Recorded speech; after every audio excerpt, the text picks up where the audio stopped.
एक जान जी, ये पूरे केस में बार बार जो सवाल उठ रहे हैं मदर इन लॉ की भूमिका को लेकर भी उठ रहे हैं।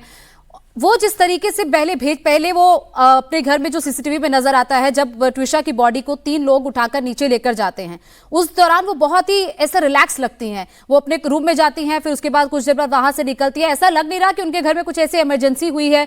वो किसी तरीके का रिएक्शन या फिर किसी तरीके की अफरा तफरी में नजर नहीं आती है। बहुत ही कैजुअल उनका वॉक रहता है। कमरे में जाती है, वहां से निकलती हैं। उसके अगले दिन वो उस ब्यूटी पार्लर में 6 लोगों को भेजती है वहां के सीसीटीवी रिकॉर्ड्स को निकलवाने के लिए। घर का सीसीटीवी उन लोगों की तरफ से ही जारी कर दिया जाता है। तो इस केस को वो खुद इन्फ्लुएंस करने की पूरी तरह ऐसे लग रहा है कोशिश कर रही थी। और इस केस का मेंशन सुप्रीम कोर्ट में भी हुआ। इस बात का मेंशन भी हुआ कि ये पूरे केस में जिस तरीके से जो डीवीआरस के रिकॉर्ड निकाले गए, जो सीसीटीवी की रिकॉर्डिंग्स निकाली गई हैं, वो खुद भेजती है डीवीआरस के रिकॉर्ड निकालने के लिए। तो ये चीजों पर भी सुप्रीम कोर्ट ने स्वतः संज्ञान लिया और इसके साथ साथ ये पूरी चीजें भी लोगों के हाईलाइट में आई हैं कि ये मदर इन लॉ की भूमिका बहुत ज्यादा सस्पिशियस है। देखिए, उनके कॉल रिकॉर्ड्स, किन किन को उन्होंने फोन किए, चाहे वो कितना भी इन्फ्लुएंशियल क्यों ना हो, हर का बयान लिया जाएगा हाई कोर्ट के द्वारा कि आपके पास कब फोन आया था, क्या आपसे बात कही, क्या आपसे रिक्वेस्ट करी और क्या आपने उसके ऊपर रिएक्ट किया, क्या आपने उनकी किसी तरीके की नाजायज मदद की है। जो मैं ब्यूटी पार्लर की संचालिका का बयान सुन रहा था, उसने साफ कहा कि ऐसा देख के कतई नहीं लगता था कि वो इस प्रकार की कोई घटना होने वाली है। ये मैं जो उन्होंने जगह जगह फोन किए हैं, सीसीटीवी फुटेज को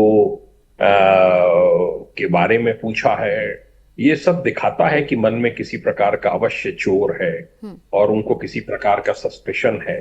ये बात बिल्कुल सही है आपका कहना कि किसी तरह का कोई रिमॉर्स उनके चेहरे पे नहीं था। और मैं किसी के घर में बहू जो कि एक बेटी की तरह होती है, वो अगर इस तरीके से अगर कोई घटना हो जाए तो बिल्कुल आदमी जो है पर्सन बिल्कुल विचलित हो जाता है।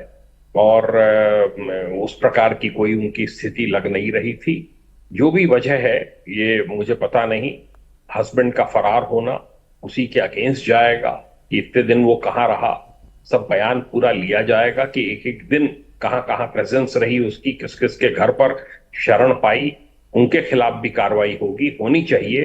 तो ये सब बहुत अभी इसमें काम करना बाकी है। मैं समझता हूं कि इसमें एक प्रोफेशनल बड़ी टीम लगाई जाएगी और तब जाके, क्योंकि सुप्रीम कोर्ट के द्वारा मॉनिटरिंग हो रही है। अब देखिए फाइनल जजमेंट तो क्या आता है और क्या कहा जाता है। स्टेट के बाहर भी ट्रायल कराने की बात है, क्योंकि एमपी में रसूख है, जुडिशरी में उस महिला का बेटा भी वहीं पर एडवोकेट है।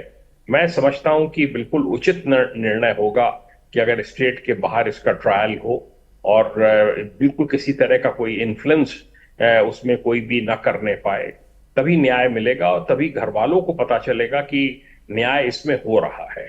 तो ये सब किया जाना, ऐसे स्टेप्स उठाया जाना, मैं समझता हूं न्याय के हित में है और ये अवश्य उठाए जाएंगे।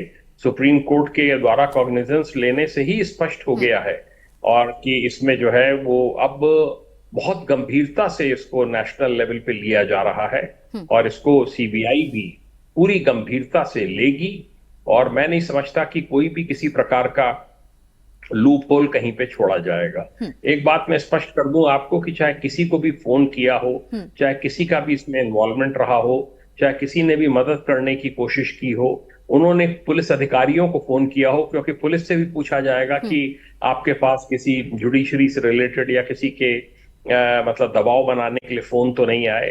तो ये सब प्रक्रिया होती है और होनी भी चाहिए। और मैं समझता हूं कि जो भी लोग हैं वो सामने उनको आना पड़ेगा और वो नाम सामने आएंगे कि इन्होंने इन्फ्लुएंस करने की कोशिश की।